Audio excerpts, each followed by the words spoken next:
Olá, pessoal! Aprender a programar pode ser uma tarefa difícil, mas ao mesmo tempo pode ser muito satisfatória. Não só pela perspectiva de emprego numa área que ainda traz uma possibilidade de salário razoável, apesar de algumas dificuldades para quem está procurando o primeiro emprego, mas também pela satisfação de construir algo do zero. Obviamente, eu não nasci sabendo programar e tive que aprender de alguma forma. Vou contar como foi meu processo. Isso pode dar uma luz para você montar o seu processo de aprendizado. Meu modo não é o melhor.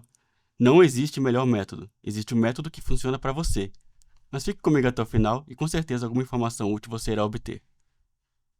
Eu já conheci muitos iniciantes em programação. Também já vi vários resultados desse aprendizado.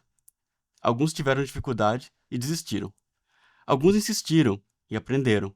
E alguns aprenderam facilmente. Mesmo os que aprenderam facilmente, em algum momento eles enfrentaram alguma dificuldade em algum tópico, exceto talvez alguns gênios. Sendo sincero, sem falsa modéstia, no início eu tive uma certa facilidade para aprender a programar. Era muito natural para mim colocar uma série de instruções sequenciais e seguidas ao pé da letra pelo computador. Provavelmente coincidiu com o meu modo de pensar. Eu também interpreto muita coisa literalmente e sigo processos passo a passo. Eu sou o cara que lê o manual de qualquer coisa antes de usar. E quando criança, eu li o manual das coisas de casa e ensinava meus pais a usar. Aliás, eu ensinava meu pai a montar as coisas, porque ele tentava montar olhando e eu li o manual antes. Porém, eu também enfrentei dificuldade em algum momento. Dos grupos de estudantes que mencionei, eu me enquadro naquele grupo dos que tiveram facilidade no início, mas enroscaram em algum tema mais pra frente. No meu caso, foi programação dinâmica. Aliás, programação dinâmica é um bom tópico para um outro vídeo. Mas vamos lá. Como eu aprendi? Eu comecei a programar em 99. Eu entrei num curso técnico em informática e havia uma matéria de introdução à programação.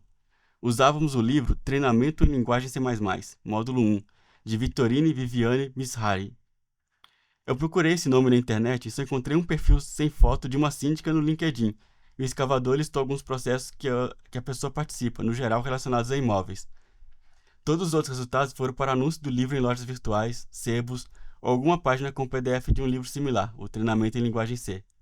Eu queria encontrar essa pessoa para saber com o que ela trabalha de fato atualmente, se ela ainda trabalha programando, se foi para outra área, mas não deu. E eu queria colocar uma foto também de quem que é a pessoa, mas infelizmente eu não encontrei.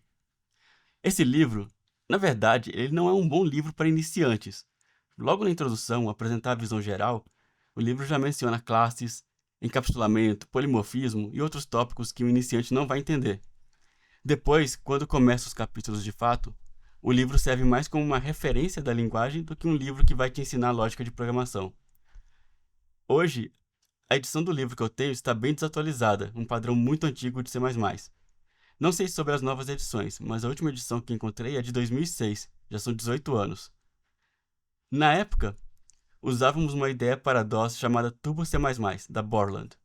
Você deve estar pensando, se ele aprendeu a programar em 99, pelo menos o Windows 98 já existia, então por que usar essa ideia? Não sei, era o que a escola usava. Eu posso até conjecturar que o motivo foi a simplicidade e o custo. E por falar em custo, deixa eu falar um pouquinho da minha condição financeira na época. Eu morava num bairro de casas populares na periferia de uma cidade do interior de Minas. Quando eu falei que queria fazer um curso técnico, eu estava pensando em química, que eu gostava bastante. Mas alguém sugeriu informática e meu pai falou que informática seria uma boa.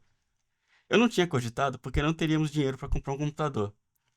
Mas no fim, meu pai gastou todo o 13º dele e mais um pouco para me dar um computador bem fraquinho, mas como eu fiquei feliz. Era um Celeron, um processador da Intel que era um Pentium capado. Ele quase não tinha cache. E um dia eu vou fazer um vídeo sobre arquitetura de computadores, você vai entender como essa cache faz diferença na performance e por que dá uma diferença tão grande no custo do processador. Meu pai comprou o computador no dia 29 de dezembro, a loja entregou no dia 31 e eu comecei em 99 com um computador novo preparado para o curso técnico. E a escola onde eu fiz o curso técnico, ela era particular. Não era muito cara, mas era cara pra gente. Então a gente apertava no que dava para sobrar dinheiro para mensalidade. Eu vi meu pai muito tempo com camisa velha e às vezes até furado porque não sobrava dinheiro para roupa nova. Prioridade em casa sempre foi comida e educação. Então, outra coisa que a gente não tinha era internet em casa. E por que isso é relevante? Porque isso vai mostrar como eu fui obrigado a estudar por força do destino.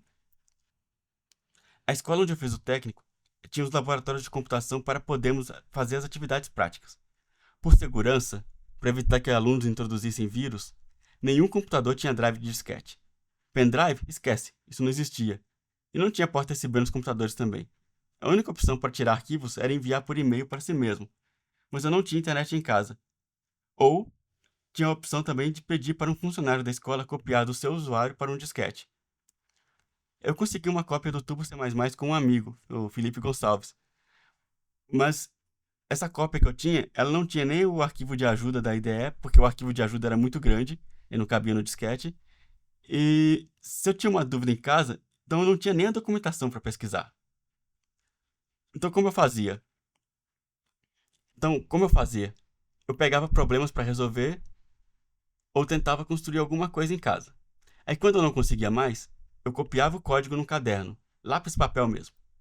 No outro dia, eu pesquisava na internet na escola, conversava com os colegas, tentava resolver. Quando eu conseguia, eu copiava novamente a resposta no caderno e digitava tudo de novo em casa. E foi assim. 20 anos depois, eu descobri que o processo de escrever à mão é bom para a memória. E eu carreguei esse processo pro resto da vida. Quando eu tinha algo para resolver, eu pensava por escrito. Pegava papel, rascunhava um algoritmo. Depois eu ia para o computador. E assim, enquanto está rascunhando o algoritmo, você não precisa escrever o código 100% perfeito com ponto e vírgula. É um computador, você não vai compilar. Desculpa, é um papel. Você não vai compilar o código no papel. Aí quando você for colocar no computador, aí você escreve o código perfeito. E é claro, depois de um tempo, você vai pegando experiência e alguns problemas você já vai direto para o código. Até hoje eu faço isso. Por exemplo, no meu último emprego, eu era gerente de tecnologia. Eu quase não programava no meu dia a dia. Além disso, nem todos os times que eu gerenciei usavam linguagens e frameworks que eu dominava. Mas padrão de código, arquitetura, etc., são similares em diversas linguagens. Um dia, eu fui transferido para um time que fazia algumas coisas da base da plataforma que sustentava nosso sistema. E havia um desenvolvedor muito bom no time, e ele tinha feito uma funcionalidade nova que era um pouco complicada. Assim, todo código ele precisa ser revisado antes de ir para produção. Mas antes de enviar o código para revisão geral por outras pessoas lá da engenharia, esse desenvolvedor virou para mim e soltou: Ei Douglas, você programava, né? Cara, revisa essa PR aqui para mim e dê a sua opinião. Aí se vocês acham que síndrome do impostor acaba depois de ter experiência, não foi meu caso. Meu primeiro pensamento foi: caramba, ele é um cara muito bom, domina essa tecnologia muito melhor que eu. É mais fácil ele pegar erro nas minhas coisas do que o contrário. Mas vamos lá. Aí eu peguei meu caderno, comecei a ler o código dele e rabiscar. Ah, ele tem uma classe X aqui. Aí eu escrevi o nome da classe e colocava um retângulo onde ia rascunhar o que estava dentro da classe. Ah, essa classe X, ela instancia objetos da classe Y. Eu colocava aquele retângulo lá no caderno. Ah, por quê? Onde ele vai usar isso? Aí eu literalmente escrevia a pergunta no caderno, com uma outra cor.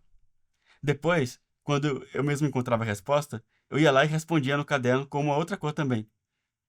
E como eu disse antes, padrões de código, boas práticas, isso não muda tanto. E aí eu ia questionando. Por que ele usou herança aqui? Por que aqui ele escolheu composição? O que esse método faz? Por que esse método não está em uma classe separada? Depois, eu mesmo ia respondendo. Aí no final, eu batia o olho no meu papel todo colorido com as minhas perguntas e tinha umas 3 ou 4 perguntas sem resposta. E eu não conseguia entender as decisões desse programador nessas 3 ou 4 perguntas. Isso me deu ideias, então, de sugestões de onde o código poderia melhorar, que ficaria mais claro. Eu levei de volta para ele e ele comentou que ele tinha passado o mesmo código para um outro programador de um outro time revisar, que era um americano muito gente boa, super experiente, foi um dos melhores caras com quem eu trabalhei. E esse americano voltou com as mesmas sugestões de melhoria que eu tinha levantado. Então, meio que foi uma validação que, beleza, meu método também produziu um bom resultado.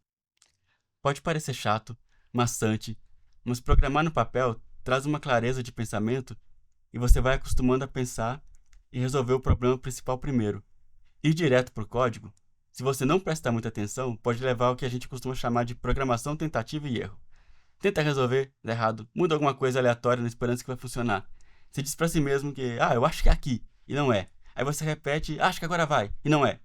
Então minha dica é acostumar a pensar, quebrar a cabeça com o problema primeiro.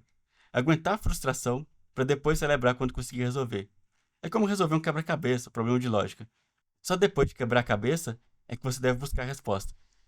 De bônus, ao se acostumar a resolver problemas assim, vai te ajudar nas entrevistas de emprego.